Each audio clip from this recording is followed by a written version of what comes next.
good to see you guys. And you too. It's lovely to see you. Welcome back. back. Now, of course, we should go straight in. Let's talk about the music, but I'm not going to do that. Let's talk about football. Let's go straight in and talk about the football. We know that you are an absolute mad Spanish football supporter.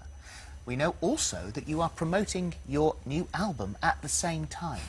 Yeah. So how have those two things worked together? Not good. It's funny story. Actually, a month ago, I called one of the executives, one of the high-ranking executives at Universal, and I begged them. This is a true story. I told them, please, do you mind moving the album back to September? And I thought he was going to say, you know what? You sold a lot of albums. You've done well. We'll do that for you. He's like, if you do that, we will never speak to you again. And this is a true story. And I was like, you got to be kidding me. It's only 2 months. He's like, the World Cup only happens once every 4 years. He's like, well, your albums only happen once every 3 years, so we're not gonna do that. I mean, I think also it takes guts for an artist to phone up the boss, the president of the record company, and ask that. Did you really think he was going to say it was okay? I actually did. But what about playing? Are you any good at playing? No, I was good. I grew up in Spain till I was 8 years old. Then I moved to America. My parents moved me to America, and I was mediocre in Spain, but in America, in Miami, I was like Diego Armando Maradona, in comparison to the rest of the kids, because have in mind, this was 20 years ago. Yeah, they're just not into it as much. And kids, football, or what they call it, whether soccer, it wasn't really that big. Yeah. So what about now, then? You don't play now? I don't. I probably, if I played a football match, I wouldn't last 5 minutes. Yeah. So it's better that you went into music then. In that yes, case. it is. Well, let's talk about the album Euphoria. Now, this is a bit of a change for you. You said you like your music to kind of move on and kind of change, and this is sort of reflects, I guess, where you are at the moment. And it's a real feel-good album, isn't it? Yeah, it's a more eclectic album than anything I've done in the past. There's a bunch of collaborations. Before I would do one, maybe two, not even. And in this album, there's like 5, 6 collaborations. There's a collaboration with Usher that I'm excited about. There's another one with Nicole from the Pussycat Dolls. There's another one with Akon. There's another one with Pitbull, which is a single.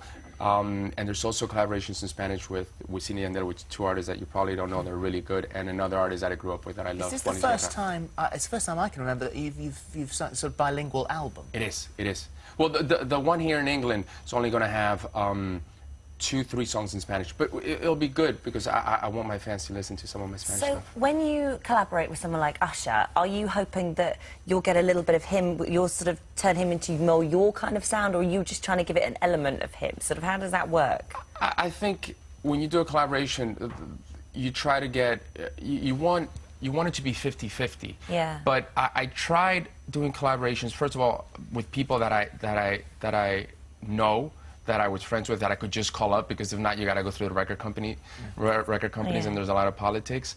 But with Usher, he comes from a different musical background than me, and it was fun to be able to do that and go in the studio and learn a little bit of what he does. I think that's what makes the collaborations in this album interesting. And the single. I like it. Tell us about the single. I mean, I like it. That's the name of the song. We like it too. Yeah. I did that on purpose. Yeah. And is that with Lionel Richie? That actually, it's a funny story. I sampled Lionel Richie, those 4 words, and it didn't work. It didn't quite work. So I had worked with Lionel in the past, and he's a great guy. Yeah. I don't know if you met him. He's been in here a few times, and we absolutely love him. He's a humble man and extremely talented, and one of my idols since I was a little kid. I got to phone him up, and he came by the studio, and he just laid book. When you think about it, you're like, okay, you're calling Lionel Richie up, which is a legend, and you're telling him, okay, give me just that line of probably your most recognizable song, and do you mind? And that tells you how humble of a man he is, that he did it. How long are you over here for this time? I'm here for 3 months and 15 days. 3 months and 15 days, but you're not touring this time? No, I'm going to live in London for the next 3 months and 15 days. Would you live near to Wimbledon? Because Anna is back at Wimbledon for the first time since, I think, about 2002, isn't she? Yeah, she is. Yeah. Is this the Legends that she's playing? I think so, yes.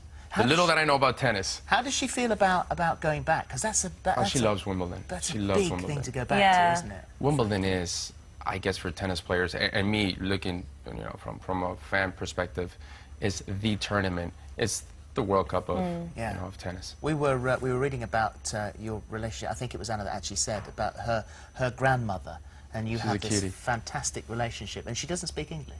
Oh, she doesn't. It's when we get together, it's tough to understand, but she's such a loving person.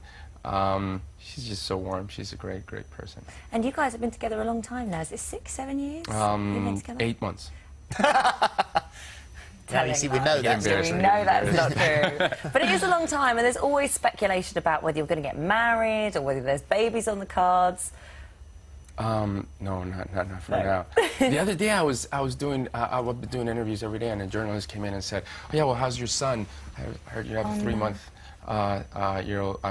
3-month-old son." And I was like, "No, I don't know where they get some of this." Well, I mean, if she's, you've had 6 children actually. If you look at how many times it's been reported and the spacing of the 2 of them could children. be true, huh? Yeah, really? They Yes. could be anywhere. Yes, I might have a son in Brazil. Oh, now that's an exclusive for you. Right then. That's something you read in the British press, huh? I know. No, well, the worst thing is that will now end up on the internet. It'll be all over the place, and before you know it, it'll be true. And the reason that these rumours are all over the place is that you're starting them yourself. Well, the thing is, you don't know. When they sit me down in a room, and I do probably about 30 interviews a day, 30 to 40 interviews a day, and you got to see some of the stuff they ask me. So if you don't have a sense of humor, you go absolutely nuts. So and you're just saying that you get bored. You get bored. You must do, occasionally. Bored and No, mischievous. no, It's always sir. a pleasure to have you here. Thank you so much. Thank you. You guys are always so very kind. much. Thank you.